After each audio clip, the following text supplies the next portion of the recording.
Ah, eu sou a Amanda. Eu sou a Karen. Eu sou Karen. Karen. Tudo bem. É assim. Tudo bem. É porque... Explica. Ia ser mais um ai, trouxa.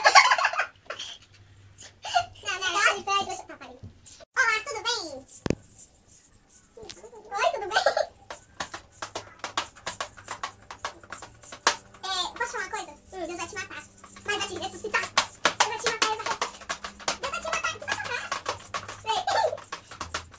Não liga, não. Pisa na farofa, chuta esse abdar. O marido é teu e ninguém vai tomar.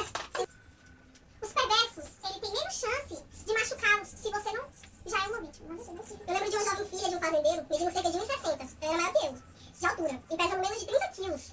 Ela não comia. Ela era nossa cinegrafista. Filma nossa cinegrafista. Filma nossa cinegrafista. Filma ela. Só o pé dela. Só o pé dela. Só o pé. Ela é igualzinha essa menina. É igualzinha. Ela tá na farofa aí, vamos comer. Essa combadinha vai sair de lá. Vai roubar. Ninguém vai roubar. Eu não esperava que Jesus visse aí desse jeito. Ai, tô pensando aqui que eu tô pensando. O silêncio e a tolerância são vinhos dos fortes. A reação impulsiva é a embriaguez do fraco. Ela bebia. Mas Pedro e seus companheiros de tempestade sabiam que estavam em apuros. Mas algumas semanas o empresário bem sucedido procurou ele. Ele vai roubar o teu marido. Sabe o que ele vai roubar? A minha vida é do mestre. Meu coração é do meu mestre. Meu casamento é do meu mestre. Mas sabe por que não? Sabe por que meu casamento é do mestre? Porque de madrugada eu estava orando. Senti que alguém me tocou. De madrugada eu estava orando. Senti que alguém... O que eu senti? Merda! Não senti nada. Desacelere. Peraí. Como dá um choque de gestão no intelecto?